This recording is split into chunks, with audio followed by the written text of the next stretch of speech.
LT Outdoors, the channel with everything the outdoor world has to offer. If I waited a week, these would all go to seed. That.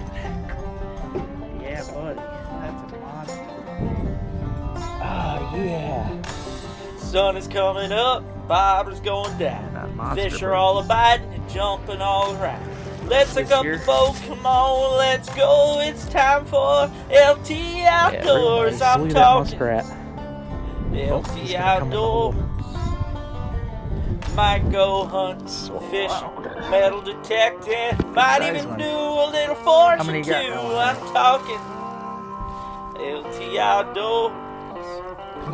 Quite done yet. I hope you enjoy. Tell me that ain't the best. Special shout out to all my patrons out there. If you want to become a patron, you can go to patreon.com and look up LT Outdoors. Also, thank you to anybody who donates to this channel. Hello everybody, welcome to another episode of LT Outdoors. In this episode I wanted to get out and do some foraging because usually this time of year, starting late July, early August is when I start getting into my good summertime mushrooms. However, the weatherman was wrong again. Go figure on that one, right? That never seems to happen. He said it wasn't going to rain for a couple hours and I'm in the middle of a thunderstorm right now, so I had to get out early. But I did get a little footage here. I hope you guys enjoy this short video. The only good edibles that are up right now towards the end of July here in Michigan up north is the black trumpets. There's probably going to be some more up somewhere else, but today all I got was black trumpets. I also show you some wildlife that I came across, some just little creatures, and some other mushrooms. So I hope you enjoy this. If you haven't already, hit that thumbs up, hit that subscribe button, let me know what you think.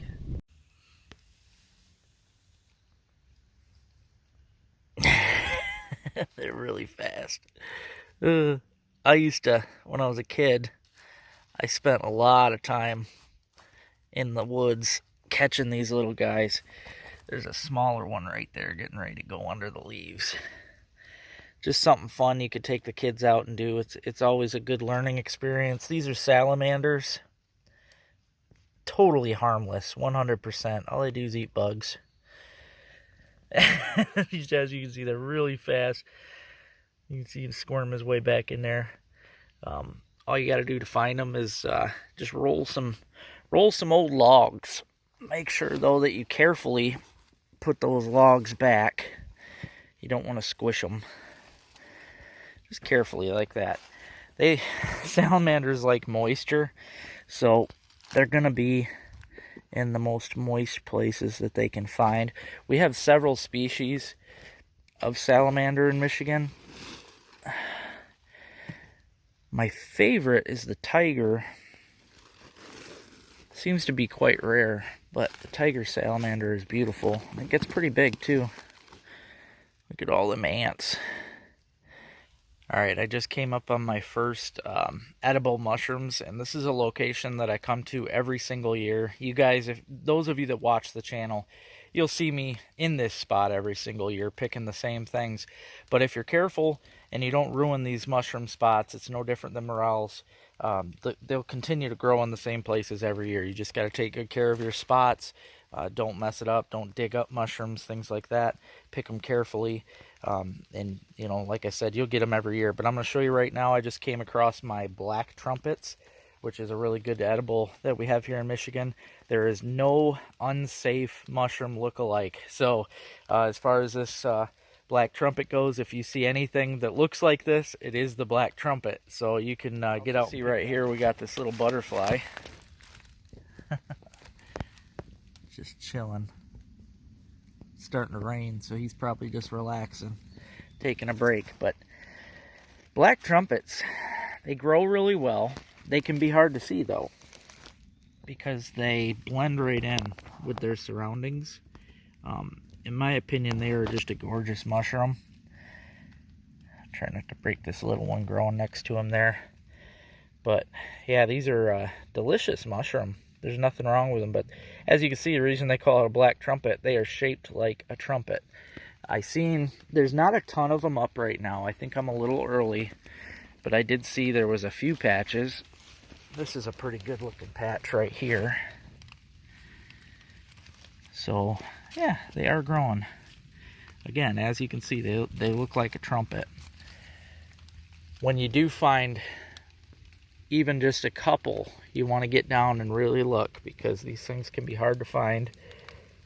Kind of like a morel, but not that hard. And if you do find a couple, I'm sure there's more nearby, so you just want to look closely. But I think it is a little early for this spot, so I am going to keep my eyes out. There are other mushrooms up right now too. Like I see there's boletes right there, which are also edible. I don't like them. They taste too marshmallowy to me.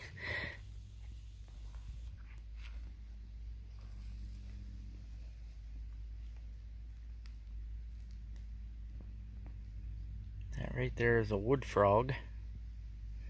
You can tell by the bandit. He's got like a bandit face. Wood frogs are pretty cool. To me, they make a sound that sounds like the Predator from the Predator movies. I ain't gonna be able to catch him, he's too quick. But, yep, just another neat little woodland creature. Got a thunderstorm moving in on me pretty quick here. I haven't been finding any real edible, good summertime edible mushrooms. I do, however, have a bolete right here. This is a species of bolete. I'm not sure which one this is, to be honest. I believe it's the birch bolete, but who knows? I could be wrong on that. I just know the bolete family is pretty easy to figure out because it's got a marshmallowy, just sponge texture, and the pores, you can see it's got a lot of little dinky pores underneath, but the sponge, it's very, very spongy. You can squish it. And I have eaten the painted bolete, and I did not like it. Mostly because I don't like that spongy marshmallow texture, not in a mushroom. Smells good though, but yep, not quite sure on that bolete. It's not a painted, but yeah, it's definitely a bolete. Yep, this is a neat looking mushroom right here. Definitely not edible. Don't eat it, but it's a beautiful one. I always like to look at them. That is the Amanita. I will stop. I seen a couple on the way that were opened up. This is before it opens. It's in this nice little ball. And even before this, it starts off with a ball down to the ground. So it'll actually look like a yellow puffball when it starts coming up. But yeah, I'll show you one that's opened up. They're pretty cool looking. Going along and seeing this coyote skull. Somebody shot it, probably a trapper. I was hoping it'd all be intact, but it's pretty dang chewed up. So I'm just going to leave it here. Mice can get the calcium. Want to know where you can go to get your hands on last year's epic panty pounders or this year's new pig pounders? Well, it just got a little easier, guys. I now have a website. You can go to www.ltoutdoorslureco.com. Check the website out, and if you don't feel like getting them online, you can also go to these fine stores. Want to know where you can find LT Outdoor Lures? Check out these stores and pick up some today. This season of LT Outdoors is brought to you by Freedom Baits. Quality plastics that you can count on. They have a whole selection of open water plastics too. Widowmaker Lures. Check them out online. They have a great selection of tungsten jigs and much, much more. Cowboy Coffee Chew. A cup in a pinch. Mountable Memories Taxidermy. Mounts that'll last a lifetime. Back to my place. We're gonna party. Party hardy.